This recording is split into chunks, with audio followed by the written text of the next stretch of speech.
Right, ఇవే ఉన్నాయి అందగత్తెలు, operation Sindoor. దిశలో చూస్తే యువ వికాసానికి సిబిల్ స్కోర్ అక్కర్లేదట, వచ్చే నెల 2న శాంక్షన్ లెటర్లు, 18న ఇందిరాగిరి, ఇక జలసౌర వికాసం ప్రారంభం. గంధపల్లి బహిరంగ సభలో డిప్యూటీ సీఎం భట్టి. తెలంగాణ ప్రభుత్వం ప్రతిష్టాత్మకంగా తీసుకున్న రాజు యువ వికాసం పథకానికి సిబిల్ స్కోర్ అవసరం లేదని డిప్యూటీ సీఎం భట్టి విక్రమార్క స్పష్టం చేశారు.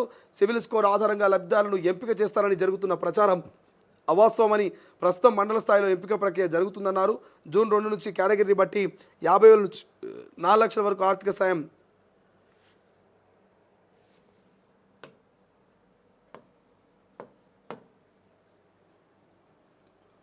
మంజూరు చేస్తామని ఆయన తెలిపారు. రాజు యువ వికాసానికి దరఖాస్తు చేసుకున్న అర్హులు ఎవరూ భయపడాల్సిన అవసరం లేదని స్పష్టం చేశారు.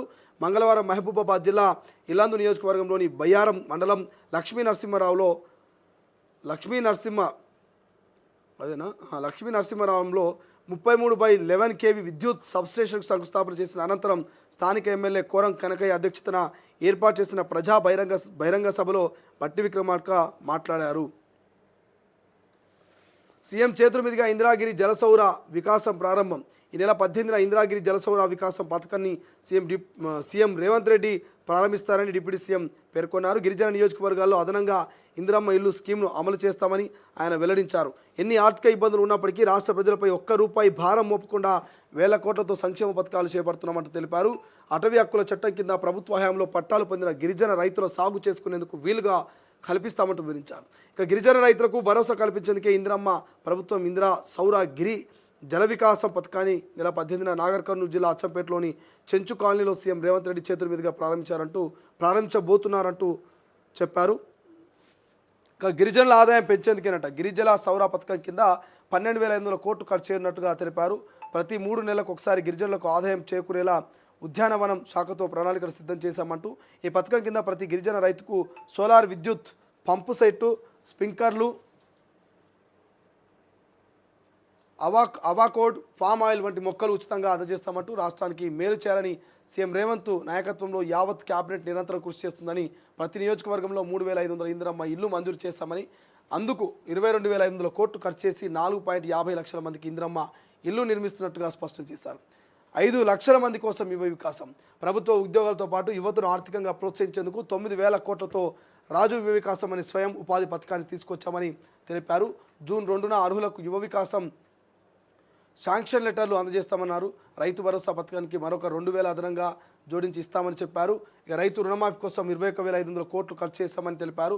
13,000 కోట్లు ఖర్చు చేసి 90 లక్షల కుటుంబాలకు ఒక్కొక్కరికి ప్రతి నెల 6 కిలోల చొప్పున సన్నబియ్యం పంపిణీ చేస్తున్నామంటూ నిరుపేదలకు, విద్యార్థుల కోసం యంగ్ ఇండియా ఇంటర్న్షిప్ స్కూల్ను నిర్మిస్తున్నామని చెప్పారు. సో ఇది మొత్తం మీద అయితే చాలా వరకు మొన్నటిదాకా ప్రచారం అయింది. మొన్న మనమే చదివిన మీద పత్రికలు వచ్చిందని. రాజు యువ వికాస్ కావాలంటే సిబిల్ స్కోర్ కంపల్సరీ. ఈ సిబిల్ స్కోర్ ఏంటంటే ప్రభుత్వం నుంచి ఇంతకుముందు ఎవరైతే లబ్ధి పొంది ఉంటారో లబ్ధి పొందినటువంటి లబ్ధిదారులు గతంలో మరి సకాలంలో బకాయిలు చెల్లించిరా లేదా, సకాలంలో మరి దాని ఏమంటారా ఈఎంఐ రూపంలో డబ్బులు చెల్లించిరా లేదా, అట్లా చెల్లించకుండా అట్లా పెండింగ్లో పెట్టి ప్రభుత్వానికి బ్యాంకులకు ఎగ్గొడితే వాళ్ళకు సిబిల్ స్కోర్ కరెక్ట్గా ఉండదు. వాళ్ళకు కొత్తగా ఈ రాజు యువ వికాస్ రాదు అనేటువంటి ప్రచారం జరిగింది. దానికి సంబంధించిన ఒక వార్త వచ్చింది. బట్ ఇక్కడ డిప్యూటీ సీఎం భట్టి విక్రమార్క ఏమంటుడు, రాజు యువ వికాస్కు సిబిల్ స్కోర్ అక్కర్లేదు. రాజు యువ వికాస్ 9,000 కోట్ల రూపాయలతో మరి దాదాపుగా 16 లక్షల మంది అప్లై చేసుకున్నారు. 5 లక్షల మందికి అవకాశం వస్తుంది. 16 లక్షల మంది మరి దరఖాస్తు చేసుకున్నారు. 9,000 కోట్ల రూపాయలు అంటున్నారు. మరి 5 లక్షల 6 లక్షలు ఎంతమందికి అవకాశం ఇస్తుందో తెలియదు. కానీ జూన్ 2న మరి లెటర్లు ఇస్తారట. రాజు యువ వికాసానికి సంబంధించినటువంటి లెటర్లు ఇస్తాము, మంజూరు చేస్తామని ఆయన తెలుపుతూ రాజు యువ వికాసానికి సంబంధించినటువంటి దరఖాస్తు చేసుకున్న అర్హులు ఎవరు భయపడాల్సిన అవసరం లేదు. ఇక అందరికీ జూన్ 2న లెటర్లు వస్తాయని చెప్తా ఉన్నారు. ఇప్పటికే మండల స్థాయిలో ఎంక్వైరీ నడుస్తూ ఉంది. తర్వాత జిల్లా, ఆ తర్వాత రాష్ట్ర స్థాయిలో ఇక ఎంపిక జరిగి జూన్ 2న మరి వాళ్ళ పేర్లు బయటకు వస్తాయి. కాబట్టి చాలామంది అప్లై చేసుకోరు. చాలామంది, కొంతమంది బర్లు, ఇంకొంతమంది మెకానికల్ షాపులు, ఇంకొంతమంది కెమెరా డిపార్ట్మెంట్స్, ఇంకొంతమంది ఇతరితర ఇట్లా చాలా రకాలుగా ఒక 50,000 నుంచి 4 లక్షల వరకు రాష్ట్ర ప్రభుత్వం మరి రాజు వికాస్ కింద డబ్బులు ఇవ్వబోతుంది. కాబట్టి వారి స్థాయిని బట్టి, వాళ్ళ స్తోమతను బట్టి వాళ్ళు అప్లై చేసుకురు, దరఖాస్తు చేసుకురు. సో గతంలో ఏప్రిల్ 14 లాస్ట్ టైం ఉండే, ఏప్రిల్ 14 అంటే ఏప్రిల్ మే ఇది జూన్ 2న రాబోతున్నది. సో రాజీవ్ వికాస్ అప్లై చేసుకున్న వాళ్ళు ఇప్పటికే చాలామంది డేటా ఎంక్వైరీ చేస్తూ ఉన్నారు. వాళ్ళ ఆర్థిక పరిస్థితి ఏంది, వాళ్ళు ఏం చేస్తుంటారు, వాళ్ళ సంపాదన ఎంత, మొత్తం డేటా తీస్తూ నిజమైన అర్హులైనటువంటి నిరుపేద కుటుంబాలు ఉన్నటువంటి నిరుద్యోగులకు ఈ రాజీవ్ వికాస్ చాలా ఉపయోగపడబోతుంది. చూద్దాం జూన్ 2న మరి ఎవరెవరి పేర్లు రాబోతున్నాయి, ఎంతమందిని ఎంపిక చేయబోతున్నారు, ఏమి జరగబోతున్నది అనేది. దిశానేనా?